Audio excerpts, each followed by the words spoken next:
So once you have your equipment, you're ready to start creating your footage and uploading it to YouTube. So what's the average day like for a YouTuber? How do you go from start to finish and save yourself as much time as possible? Well, everyone works differently, but it's certainly worth coming up with a workflow to minimize the amount of time and effort that will go into making videos. It's very important that your content be uploaded regularly in order to avoid losing your subscribers. And with that in mind, you need to be able to rely on a simple process to keep making more videos. To start with, you should try to keep an area in your home or studio ready for filming at all times. Designate a corner of an office or somewhere else to record your footage. That way, you won't have to get everything out and set everything up each time you want to film. It'll be there ready for you to go right away. This also means you can create a set for yourself and a backdrop. This is very important because it will once again greatly improve your professionalism. You don't want to record footage of yourself talking in front of an untidy bedroom with clothes strewn everywhere. Nor do you want to record in an untidy office or any other part of the home that just looks like someone's house, unless, of course, your niche is about something for the home. Rather, your aim is to make a professional looking set that will help to reinforce the lifestyle that you're trying to promote. Now, this might mean that you set up an area in your home to reflect what you're trying to say about yourself. And this could be a very clean and modern looking desk setup, for example, or it could be lots of comics and film merchandise. Another option is to use a completely white background, which is achievable with your lighting equipment and a white wall or even a bedsheet pulled taut, or to print out a large canvas or poster that you can use for your backdrop. Or you can use a system called chroma key and insert a background in post-production. Whatever you eventually decide, just make sure you have everything right where you need it and you know just where to stand and you have somewhere to prop a script. A good tip is to write yourself something of a script before you start, but to be generally quite relaxed in the way that you stick to this script. It's fine to work from it rather than reading it out verbatim. Another tip is to break your script down into lots of smaller pages. This way you can glance at the next section, perform it, and then move on to the next part. If you have a big enough storage card, then you can record everything in one take and then subsequently edit into a video that people will want to watch. But to do this, you also need to make it as easy as possible for yourself. You can do this by moving slightly each time you perform the next page. This will not only help you to see when you got the take right when looking at the footage in the editor, you'll know that the take just before you moved was the right one, but it'll also make it much more dynamic video as you'll be moving position on the camera as you speak. This makes it easier to edit in cuts too, as when you cut, you need to either keep your position the exact same or make it purposefully very different. You can't just move slightly, as this will look like an awkward twitch. Another tip is to clap at the start of each new section. Why? Because that will make it easier for you to see the audio spike in the editor. One more. When recording your footage, always leave long spaces before and after each take and generally record much more than you think you're going to need. This will give you more to work with in editing. You should also set up your mic separately, remember, and if you're using a lapel mic, then you just need to plug in your phone and slip it in a pocket while you perform your shots. You can do this all in one take as well. Now, depending on the nature of your video, you might need to record some extra footage as well that you can use as inserts. A long video of someone talking is not normally very engaging, which is why you'll want to switch it up often with clips of other videos or with images. One way to do this is by collecting a B-roll.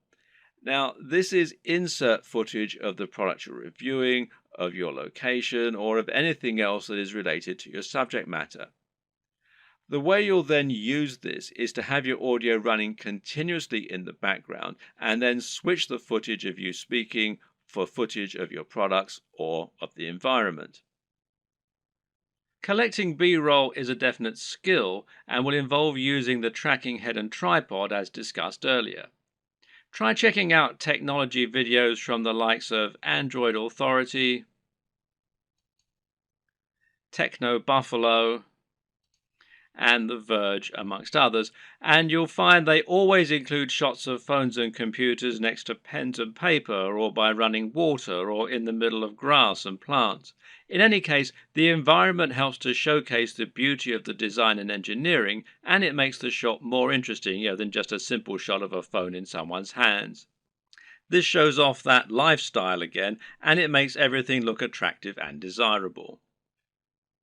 Once again, you can always record more than you think you're going to need. You've been surprised of just how quickly you can run out of B-roll while talking, so get as many shots as you can possibly think of.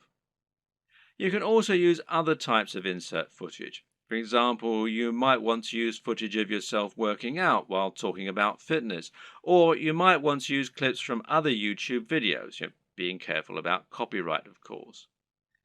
The latter you can accomplish by using various tools that allow you to download YouTube videos. A good choice is Hyper for YouTube, which you can download for free from the Windows Store. There are all manner of other ways to collect fun footage too. How about using a time-lapse, for example? Timelapse Pro is an app for Android, iOS and Windows, and it's perfect for creating time-lapses of all kinds of things. Once everything is done, you're ready to edit your video. Open it up in your chosen video software and import it along with all the additional graphics, sounds and other materials you intend to use. You now want to sync up your audio to your video, and most programs offer easy ways for you to do this. In Adobe Premiere, for example, it's a simple matter of right-clicking on both and then selecting Synchronize and then by audio track. Now the audio will be in sync, and you can just put the video on mute so that it's replaced by the high-quality audio you recorded separately. Now, just link the audio and the footage so that any edits you make will affect both, as though they were recorded at the same time from the start. You'll want to line all this up so that you have all your footage in order and so that there are no awkward pauses. It's also important to keep things moving and to keep things dynamic all the way through. If you're using lots of B-roll, then you should make sure you move from panning shot to panning shot. It should never be motionless or you'll lose focus. So make sure that you record lots of footage so that you have lots to work with, but then edit heavily too so that you're losing lots of it. Once everything is in order and the sound is lined up, you can then start to insert your extra footage and lay this over the top, intersperse it. Normally, you'll keep the audio going continuously and just cut back your video as you do this. If you watch the aforementioned Android Authority videos, then you'll notice that they tend not to have much of themselves talking at all. They have a clip at the start and at the end, and perhaps one or two in the middle, and the rest is all B-roll. Finally, try adding the video opener, any bottom thirds, and your logo and your music, and make sure that you get the audio balance right with the music, and consider using a small introduction before the opener. These final touches will give your video a real air of professionalism while helping to really drive home your branding. Now you just need to save your video in a format that YouTube likes, such as MP4, and then start to upload it to your YouTube account. All this can take a fair bit of time, so be sure to leave yourself time unless you have a really fast connection. And this will be even truer if you're using 4K footage. A tip is to use Chrome to upload. Google made Chrome and they own YouTube, so the two play nicely together. If your upload is interrupted and you're using Chrome, then you'll be able to resume it from where you left off later on, even if the computer's been turned off. While your video uploads, you can use the time to fill out a few of the extra details that YouTube requires from you. YouTube will ask if you want to monetize your video with ads, for example. And of course the answer is yes, as long as you aren't overtly selling anything in it. Likewise, you'll be able to write your title, your description, and your keywords. Make sure that your title is descriptive of your video while also being something that people will want to search for and something that people will be tempted to click on when they see it. We'll go into this in more detail in a subsequent video. Finally, make yourself a thumbnail to act as the image that people are going to see before they click on your video.